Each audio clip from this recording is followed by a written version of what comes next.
Welcome back once again, all of my low carb friends, and for those of you who are here for the first time, welcome. Today I have another very easy keto bread recipe for you. Today I am going to show you how to make an updated version of my keto bagels. My other keto bagel recipe that I have on this channel, it's good, but it's still not quite where I want it to be. This recipe here is much better and it holds up much better in the toaster than my other one does. So if you want a printable version of this recipe, you can check out my website at janet'sdeliciouslowcarbkitchen.com. You can find a printable version of this recipe and other goodies there for you. And if you're new to the channel and you want to see lots of easy, delicious, low-carb keto recipes, make sure you click that subscribe button and click the notification bell that's right next to the subscribe button. That way you can be notified every time I put out new videos. And if you are a music lover, make sure you check out the link in the description to my other YouTube channel, Inspirational Songs with Janet. I posted another new song there, so make sure you check that out and subscribe to that channel also. And if you would like to help support this channel, make sure you scroll down in the description of the video. You'll see some affiliate links. Anytime you purchase anything using those affiliate links, a small portion of your purchase will go to me and help support the channel. So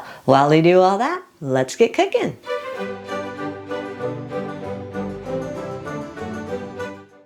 Preheat your oven to 350 degrees.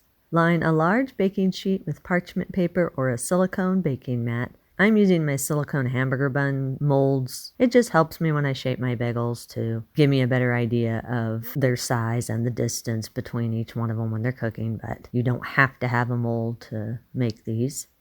In a small bowl, combine 5 grams or around 1 tablespoon of whole psyllium husk. This needs to be whole for this particular recipe. Whole psyllium husk absorbs differently than ground psyllium husk or psyllium husk powder, so you want the texture and the absorbing power of the whole psyllium husk in this particular recipe.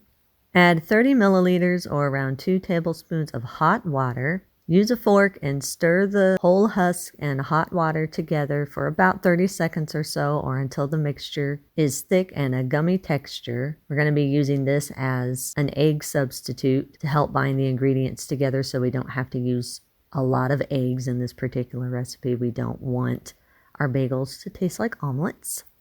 Set the psyllium husk and water mixture aside while you continue to get together the rest of the ingredients. The mixture is going to continue to thicken as it sits. In a large mixing bowl, combine 56 grams or around a half cup of coconut flour, 8 grams or around 2 teaspoons of baking powder, a 1/4 teaspoon of salt. If you want to, you can add some dry seasonings to give your bagels a little bit more flavor. I'm using a 1/2 tablespoon of instant dry yeast and 1 teaspoon of onion powder.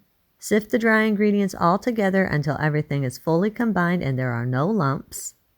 Add 3 large room temperature eggs, 113 grams or around a 1/2 cup of room temperature plain Greek yogurt, and the gelled psyllium husk mixture. Add that. Stir everything all together for about a minute or until everything is combined and a smooth dough forms. Scrape down the sides of the bowl and push your dough to the center of your bowl. Knead the dough in the bowl for about 1 minute or until it's smooth and flexible. Gradually stir in 2½ ounces or around a 1/4 cup of the shredded cheese of your choice. I'm using Colby cheese. Now the cheese is optional. You don't have to have the cheese if you don't want to. I like to add it because it helps to add a little bit more of a chewy texture to the bagels. One of the things that makes the difference between a bagel and just plain bread is the chewy texture that a bagel has. Normally you would get that from boiling the bagel before you bake it, but boiling the bagel before you bake it doesn't work well with coconut flour. It just turns into a mushy mess. So we add the cheese to give a little bit of chewy texture.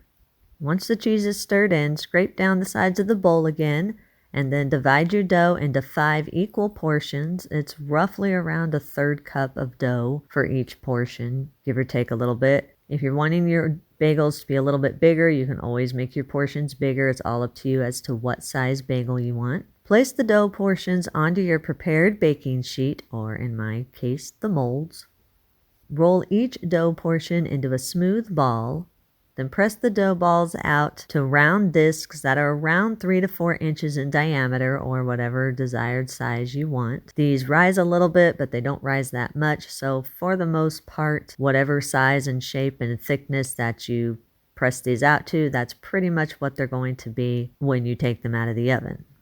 Use your finger and press it through the center of each one of the shaped dough portions. Wiggle your finger around a bit to create a hole in the center of each one of the dough portions. Make sure you make the hole kind of big. Like I said, these do expand a little bit, so you don't want the hole to close up while it's baking. So stretch the hole to at least a quarter size, maybe even a little bigger.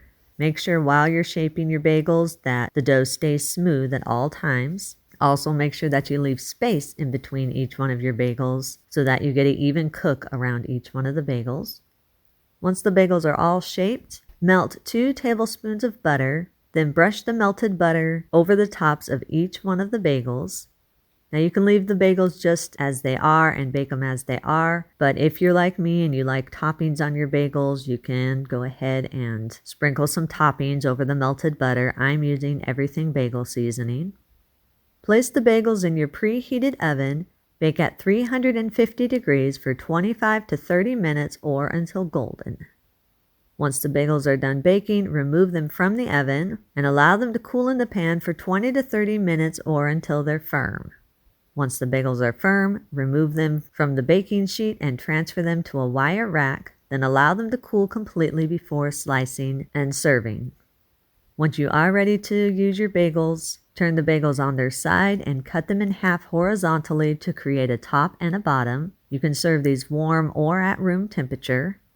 If you do have any leftovers, store them in an airtight container at room temperature for up to 3 days, or in an airtight container in your refrigerator for up to 1 week, or in a freezer-safe airtight container in your freezer for up to 2 months. If you do choose to freeze these, you might want to slice them into their top and bottom portion before you freeze them, and place some parchment paper in between each one of the bagels so they don't stick together. Then eat and enjoy. And that's our recipe of the day. I hope you've enjoyed it. If you did and you want to see more videos like this, make sure you click that thumbs up like button, click that subscribe button, leave me a comment if you want to. Let me know if there's any recipes that you'd like to learn how to make, and I'll do what I can to get those out there for you. And as always, keep cooking.